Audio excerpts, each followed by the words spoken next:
The Lincoln Wheat Penny, also known as the Lincoln Cent, was first introduced in 1909 to celebrate the 100th anniversary of Abraham Lincoln's birth. Designed by Victor David Brenner, it was the first U.S. coin to feature a real person rather than a symbolic figure. The obverse shows Lincoln's bust facing right, while the reverse features two stalks of wheat framing the denomination 1 cent.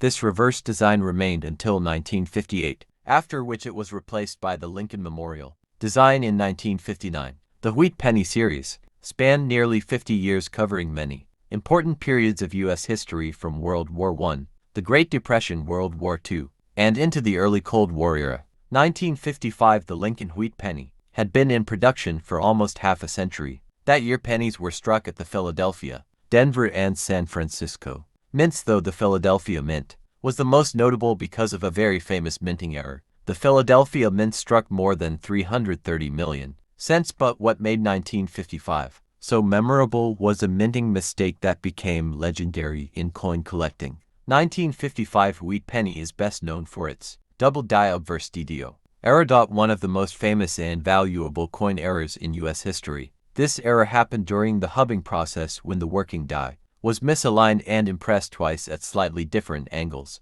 As a result, the lettering and date on the obverse appear doubled and extremely bold. Collectors can clearly see doubling on the words "Liberty in God We Trust" and the date 1955. Unlike many minor doubled dies, this one was so dramatic that it was impossible to miss even in pocket change. When the error was discovered, the U.S. Mint debated whether to recall the coins. However, because thousands had already been mixed with normal pennies, officials decided it was too late and let them circulate. Approximately 20,000 to 24,000 doubled die cents are believed to have entered circulation, many of which were spent in everyday commerce. Interestingly, these coins often appeared in the Boston and New England region, which is where collectors first began to notice them in circulation. Once news spread, the 1955 double die penny quickly became a sensation. For the first time, ordinary Americans were actively checking their change, hoping to find one of these rare error coins. This phenomenon helped spark a larger interest in coin collecting across the United States. By the late 1950s and early 1960s, the 1955 double die had become the holy grail of modern error coins. Even collectors with little interest in numismatics had heard about it. The 1955 double die penny is still one of the most desirable U.S. error coins. An uncirculated example 1955 double die is not just a coin, it represents a turning point in U.S. coin collecting. Before its discovery, error coins were not widely collected. After 1955, interest in minting errors grew rapidly, leading to more discoveries and fueling the modern numismatic market. 1955 America was entering a new phase of prosperity after World War II.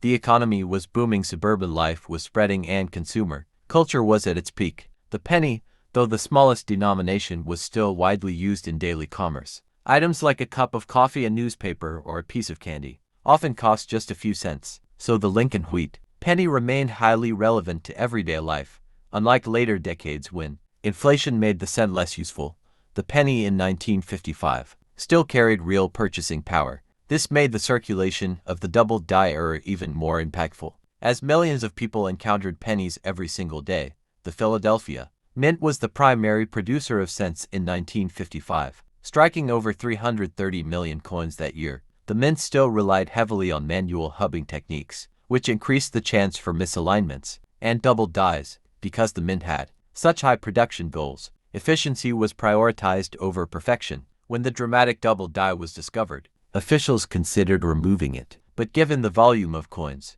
already mixed into circulation, they allowed them to pass, unknowingly creating one of the most iconic collectibles in U.S. history. While the double die steals the spotlight, the regular 1955 penny also holds historical significance. It represents one of the last few years of the wheat reverse design, which ended in 1958. For collectors building complete wheat penny sets, the 1955 is essential regardless of whether it's an error coin. It is also one of the more common mid-1950s dates, often found in coin rolls even decades later.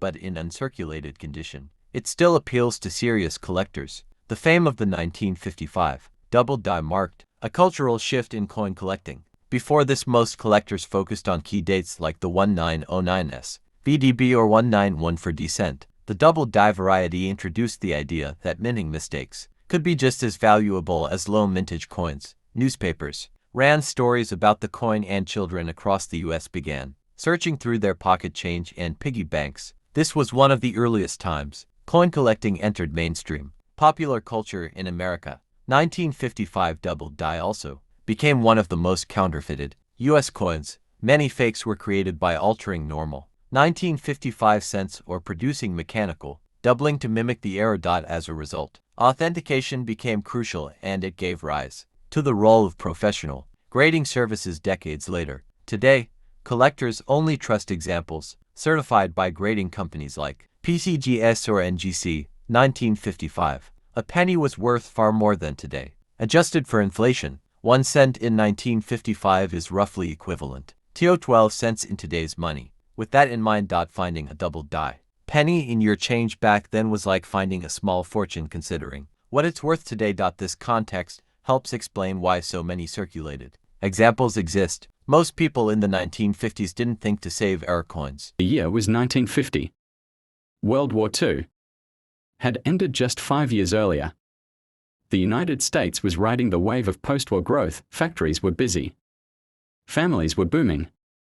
And the American dream was spreading across suburbs and cities. But at the US Mint, things were shifting. Coin production began to slow compared to wartime years. People were saving again. The need for pennies dropped. That slowdown resulted in lower mintage numbers. Which means today, fewer high-grade 1950 wheat pennies have survived, especially in brilliant, uncirculated condition. Abraham Lincoln's right-facing bust, with Liberty on the left, In God We Trust above, and the date 1950 on the right. 2 wheat stalks flanking the words 1 cent and United States of America, with E pluribus unum at the top. May seem high, survival in mint state red condition untouched. Brilliant and uncirculated is surprisingly low. That's where the value begins. The value of a 1950 wheat penny depends entirely on condition and rarity of mint errors. Penny from a collector's prize is often a mint mistake. A die break between off-center strikes, coins that were not centered properly when struck. A curved missing edge caused during blank production. These can fetch $200 to $800 plus. Even small anomalies, if verified and certified, can boost a coin's market price dramatically. Several 1950 wheat pennies have surprised experts at auction. Rare off-center strike. 1950 D brought $1,100 on eBay. Certified double die example sold privately for over $2,000. The demand for vintage US coins, especially those with character and pristine preservation, continues to rise. By 1950, the Lincoln wheat cent had been in production for over 40 years. But change was coming. In less than a decade, the wheat design would be replaced by the Lincoln Memorial reverse. That makes the 1950 issue part of the final chapter in one of the longest-running coin series in US history. It also holds symbolic value. It's a coin from an America emerging from war, reinventing its economy and setting its course for the modern era. Each coin minted carries not just metal and marks but memory. Although it's been over 70 years since these coins were struck, they still appear in old jars and attic boxes passed down through families. The key is condition. Look for sharp features, red copper shine, no scratches, and a strong strike. If you find one in brilliant uncirculated shape or with a mint error, you may have something worth hundreds or even thousands. The 1950 Liberty wheat penny isn't flashy. It doesn't scream rare. But sometimes the quietest coins carry the loudest stories. In its surface lies a hapter of American recovery, a tribute to a martyred president, and the simple elegance of early 20th century design.